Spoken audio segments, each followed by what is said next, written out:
আসসালামু আলাইকুম সম্মানিত দর্শক, আজকে যে ঘাসটির সামনে দাঁড়িয়ে রয়েছি বা যে ঘাসটি আপনাদেরকে দেখানো হচ্ছে এটি হলো সেই গুয়াতিমালা ঘাস অর্থাৎ আমেরিকান ঘাস।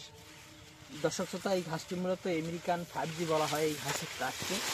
তবে এটি যেহেতু গুয়াতিমালা রাজ্য থেকে বাংলাদেশে এই ঘাসটি আনা হয়েছে, সে কারণে মূলত এই ঘাসটিকে বাংলাদেশে গুয়াতিমালা ঘাস বলে ডাকা হয়। দর্শক দেখেন, এখানে এই গাছগুলো একবার কাটার পরে 2 মাস বয়সে এই পরিমাণ ঘাস আমাদের এখানে হয়েছে। তো দর্শক, এই গুয়াতিমালা ঘাস 2 মাসে যদি এতটুকুন ফলন হয়, আমরা বলে থাকি যে এই ঘাসটা আপনারা একবার কাটার পরে অর্থাৎ 3 মাস পর কাটবেন। অর্থাৎ এখানে যে ঘাস রয়েছে, আরও 30 দিন পর যদি এই জারটা কাটেন তাহলে এখানে যে ঘাস 2 মাসে হয়েছে আর 1 মাসে কিন্তু আরও এর থেকে দ্বিগুণ ঘাস আপনারা কিন্তু খুব সহজেই পাবেন।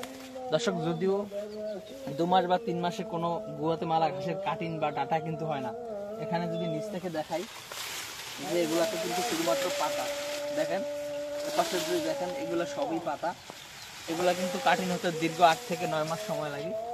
এই পাশেও এই গাছগুলো আরও 2 মাস আগে কাটা হয়েছে। এগুলো মূলত আমরা প্রথমবার কাটার পরে এই গাছগুলো হয়েছে। দর্শক, অন্যান্য ঘাসের ক্ষেত্রে যেমন একবার কাটলে, বিশেষ করে স্মার্ট নেপিয়ার ঘাসটা যেমন একবার কাটলে তারপরে অনেক বেশি চারা নিয়ে ওঠে, এই গুয়াতিমালা ঘাসটা হচ্ছে একবার কাটার পরে অনেক বেশি চারা নিয়ে নিচ থেকে কিন্তু উঠে থাকে। তো দর্শক শ্রোতা, আপনারা যদি এই গুয়াতিমালা ঘাস আপনাদের জমিতে চাষ করতে চান তাহলে এই ঘাসের পরিপক্ক এবং ভালো মানের কাটিং আমাদের কাছ থেকে আপনারা সংগ্রহ করতে পারেন। আমরা কুরিয়ার সার্ভিসের মাধ্যমে সারা বাংলাদেশে এই ঘাসের কাটিংগুলো ডেলিভারি দিয়ে থাকি। তো দর্শক, সেক্ষেত্রে অবশ্যই আপনি আমাদের স্ক্রিনে দেওয়া নম্বরে যোগাযোগ করতে পারেন।